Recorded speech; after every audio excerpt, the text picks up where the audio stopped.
بسم الله الرحمن الرحیم.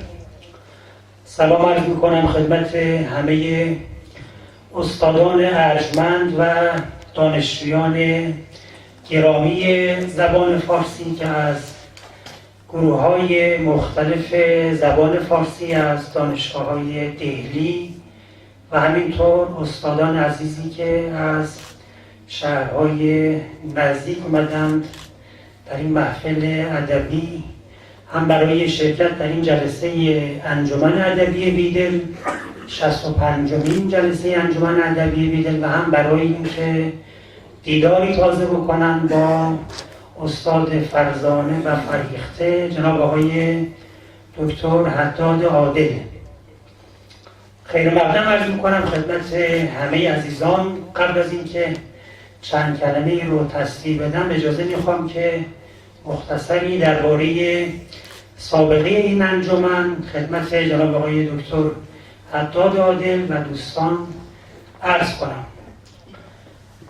دوستان پیشکسوت، استحضار دارم که جلساتی که در گذشته در قالب انجمن ادبی به صورت ماهانه برگزار میشد در عناوین مختلف حافظخوانی و مولویخوانی بود که در سالن اجتماعات رایزنی فرهنگی هر ماه برگزار میشد.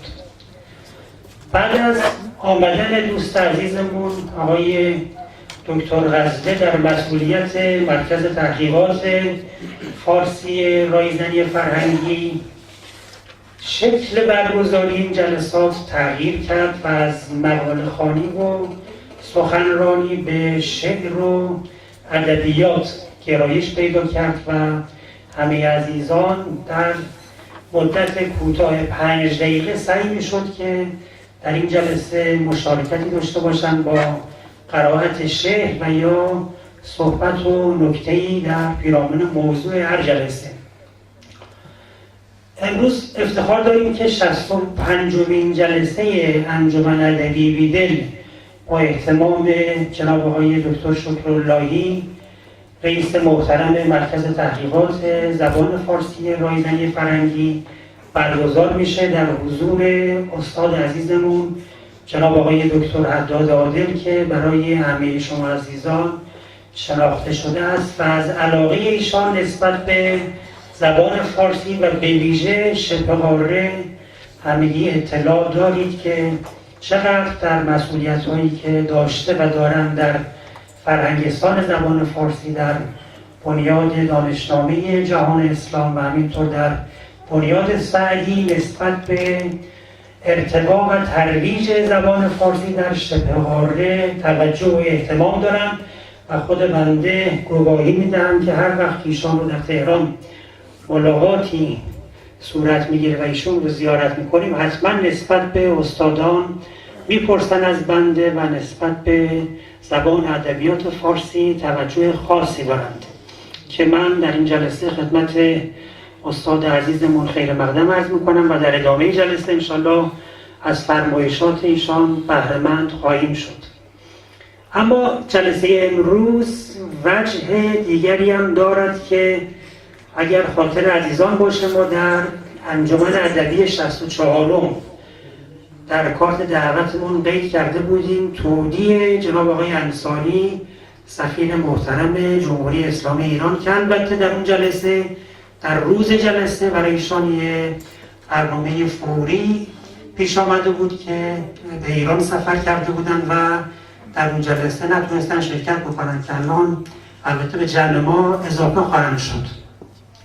خب ایشان این صحبت ها رو البته باید در حضور ایشان عرض کنیم که حالا بعد از بنده قطعا دوستانم نکاتی رو در این مورد خواهند گفت. حدود 5 سال و نیم در دهلی سفیر بودند و همیشه نسبت به زبان و ادبیات فارسی هر وقت که انتظار مشارکت و کمکی از ایشان داشتیم ایشان همیشه با سخاوت خاص خودشون نسبت به زبان و ادبیات فارسی توجه داشتند و در حد وسع خودشون کمک کردند و حمایت کردند و در برنامه‌های مربوط به زبان فارسی حضور پیدا کردند. ایشان جایگاهشون به تعبیر آقای دکتر حداد عادل عالی بود، ولی مسئولیت جدیدی رو در تهران به عهده گرفتن که مسئولیتشون متعالی شد و اون مسئولیت معاونت اقتصادی وزارت امور خارجه است که برای ایشان آرزوی موفقیت و سلامتی می‌کنیم در اون مسئولیت جدیدشون.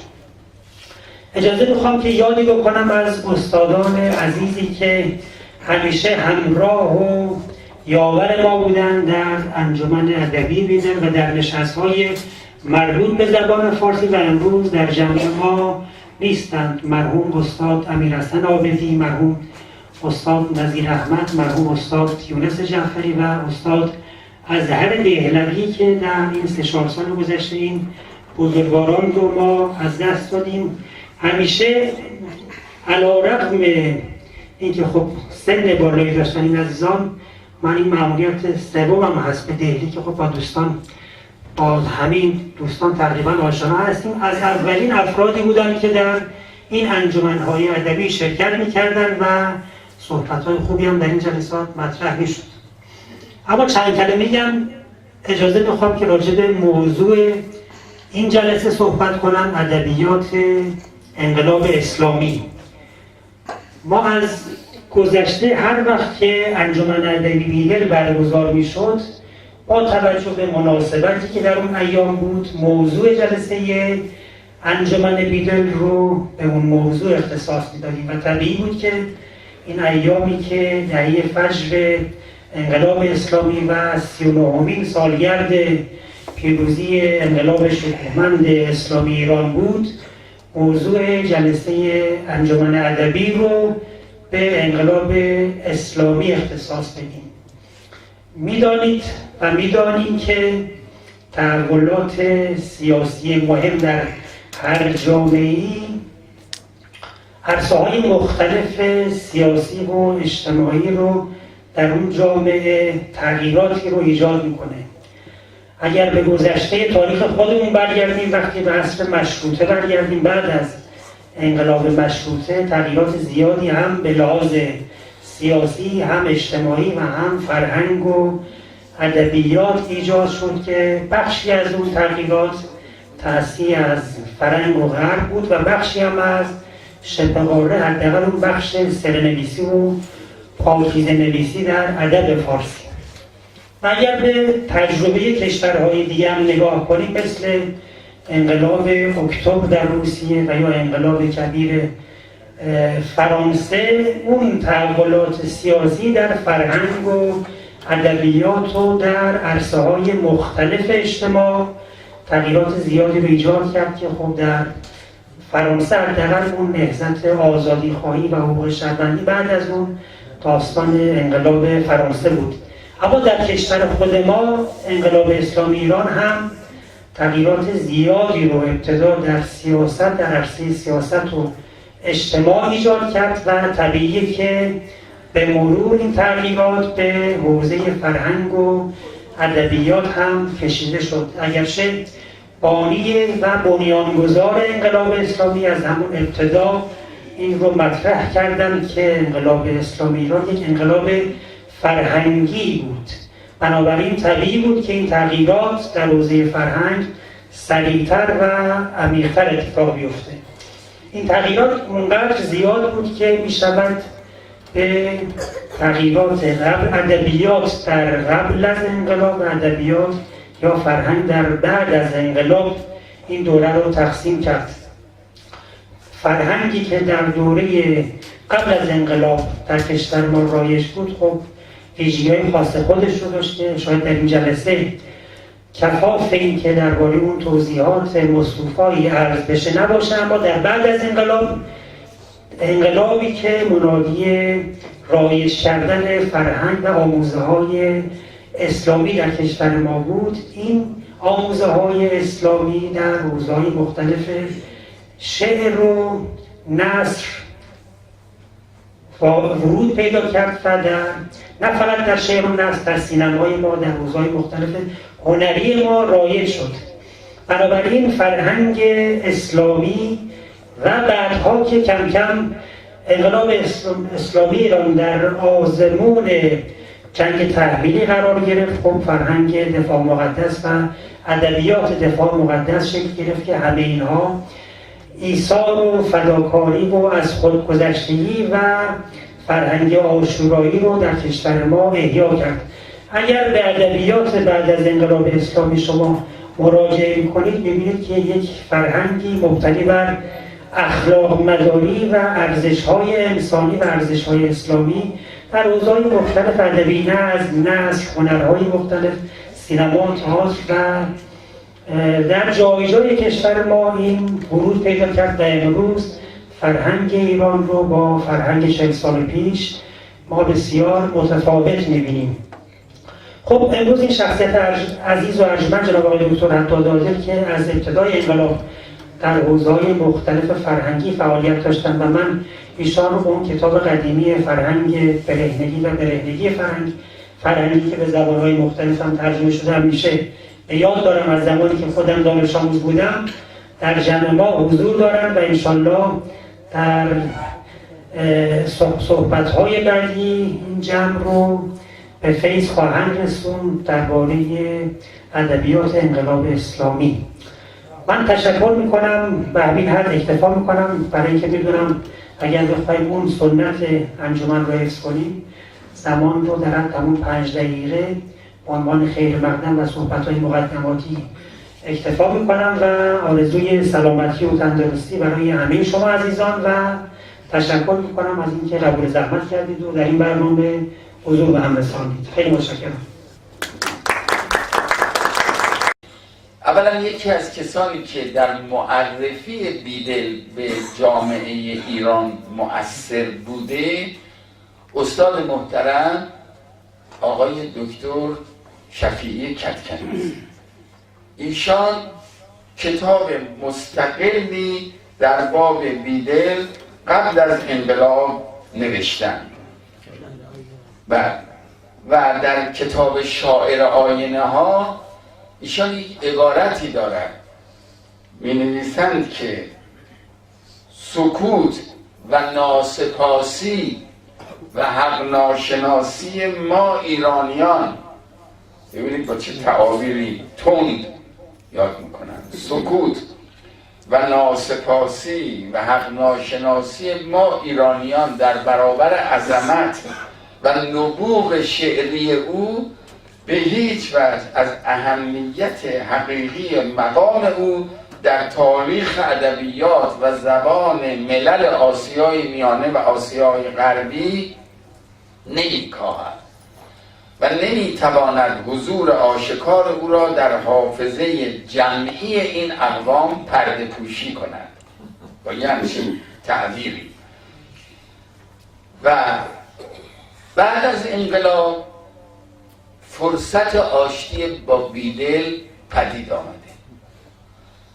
امروز آثاری که درباره بیدل در ایران چاپ شده خودش یک کتاب شناسی مفصل داره، به طوری که فهرست این کتاب‌های مربوط به بیدل رو در یک کتابی به نام کتاب شناسی بیدل چاپ کردن و هر 10 سال یه باری هم باید یک کتاب تازه چاپ کنن چون هی اضافه میشه به بیدل پژوهی، به آثار مربوط به بیدل،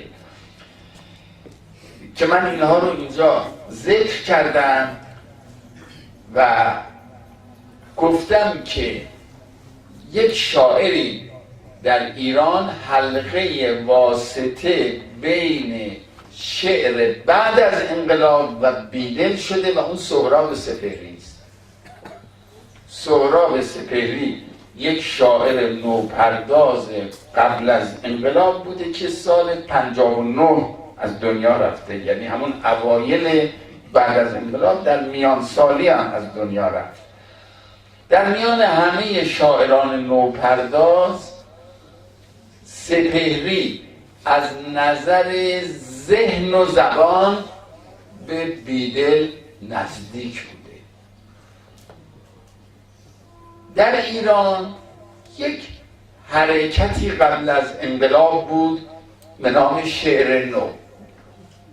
این شعر نو هم یک نوآوری در زبان و ساختار بود، هم در اون مایه شعری.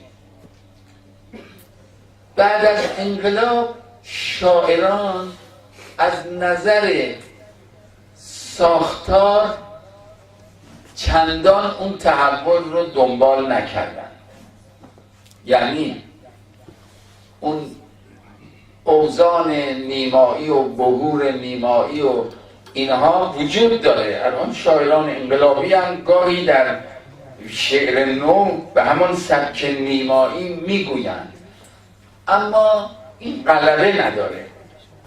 غلبه در شعر بعد از انقلاب شعر به سبک کلاسیک، یعنی غزل میگن، قصیده میگن، رباعی میگن، برگشتند از نظر وزن و قافیه به شعر سنتی، اما از نظر زبان و از نظر محتوای شعر به شعر قدیم برنگشتند، بلکه در جهت زبان و محتوا متأثر از زبان و محتوای شعر نوعی قبل از انقلاب بودن و محتوای بعد از انقلاب رو با اون زبان و بیان مطرح کردن. یعنی شما در شعر بعد از انقلاب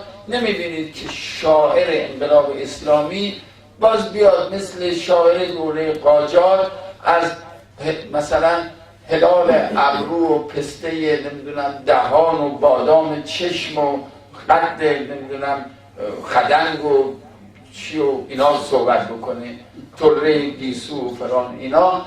این تعبیرات دیگه نیست در شعر انقلاب، اینا کهنه است. اون حرف جدید رو درسته که در جام کهن ریختن، ولی باده نو در جام کهن ریخته شده. این جام کهن همون قالب غزل، قالب قصیده است، قالب‌های قدیمی شعره که جان گرفته با محتوای جدید. شعر سهراب سپهری در واقع به شاعران بعد از انقلاب نشون داد که می شود یک کسی زبان و تشبیهات بیدلوار و بیدلگونه داشته باشه و شعر امروز بگه. این جرأت داد به شاعران که برن سراغ بیدل و یک کسی، یک شاعر بسیار خوبی که او هم در میان سالی از دنیا رفت، سید حسن حسینی، او کتاب مستقلی نوشت در مقایسه بیدل و سپهری و نسل جوان شاعران به بیدل توجه کردند و آثار تولید کردند. من برای اینکه بعضی از شباهت‌ها میان بیدل و سپهری روشن بشه، یک چند شعر نو به سبک نیمایی و زبان بیدل از سپهری میخوانم. من زنی را دیدم نور در هاون میکوبید، من گدایی دیدم در به در میرفت آواز چکاوک میخواست، من قطاری دیدم روشنایی میبرد. در شعر دیگری میگوید و یک بار هم در بیابان کاشان هوا ابر شد. سپهری کاشانی بوده. و یک بار هم در بیابان کاشان هوا ابر شد و باران تندی گرفت و سردم شد آن وقت در پشت یک سنگ اجاق شقایق مرا گرم کرد. در شعر دیگری این قطعه معروف سپهری است. به سراغ من اگر می آیید نرم و آهسته بیایید، مبادا که ترک بردارد چینی نازک تنهایی من. بسیار خوب، بسیار. در جای دیگری میگوید من نمیدانم که چرا میگویند اسب حیوان نجیبی است، کبوتر زیباست و چرا در قفس هیچ کسی کرکس نیست. گل شبدر چه کم از لاله قرمز دارد، گل شبدر چه کم از لاله قرمز دارد. چشمها را باید شست، جور دیگر باید دید. ابیات بیشتری رو از سپهری نقل کردم.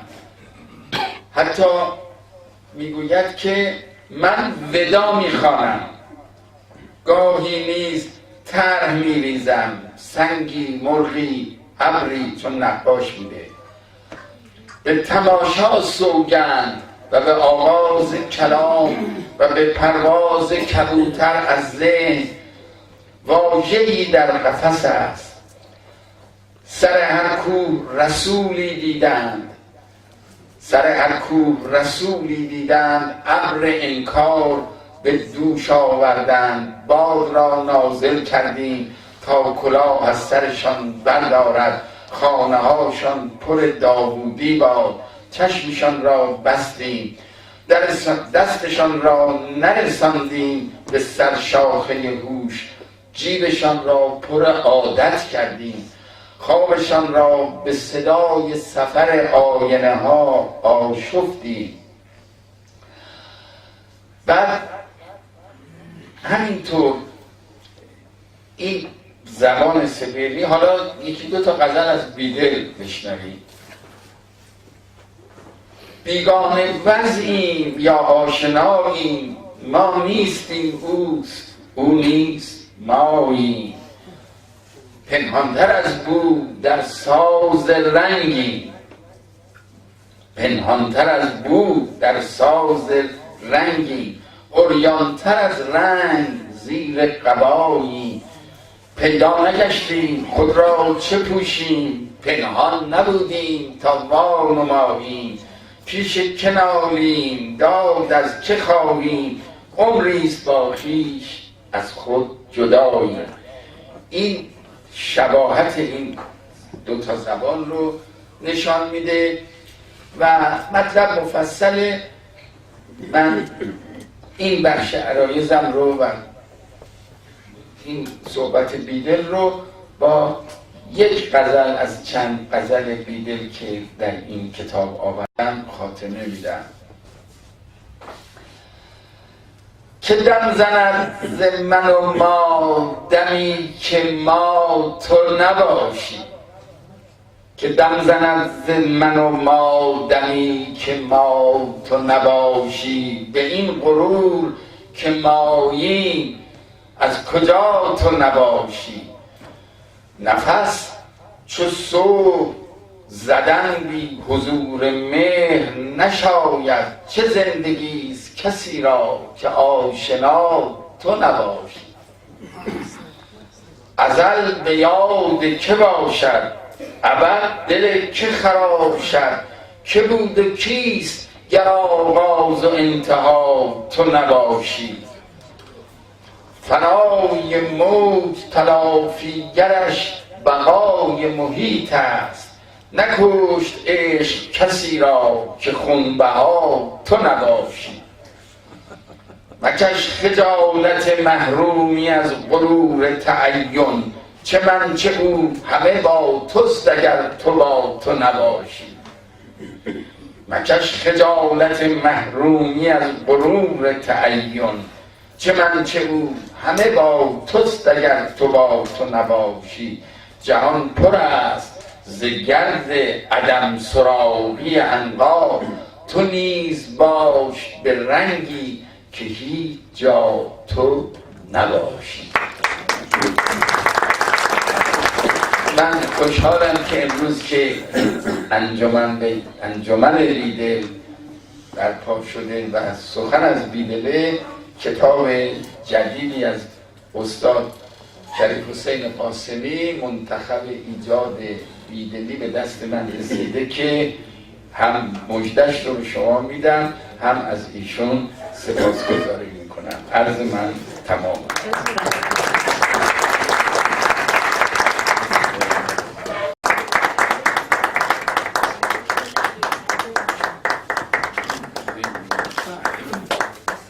به پایان آمد این دفتر، حکایت همچنان باقی است. ادامه مراسم توی حیاط در خدمت شما هستیم و صرف شما.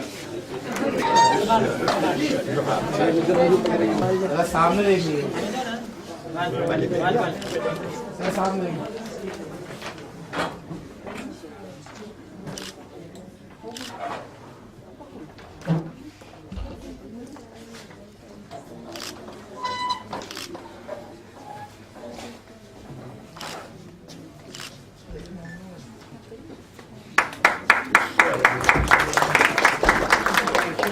این مصنوی رو هم زحمت این دو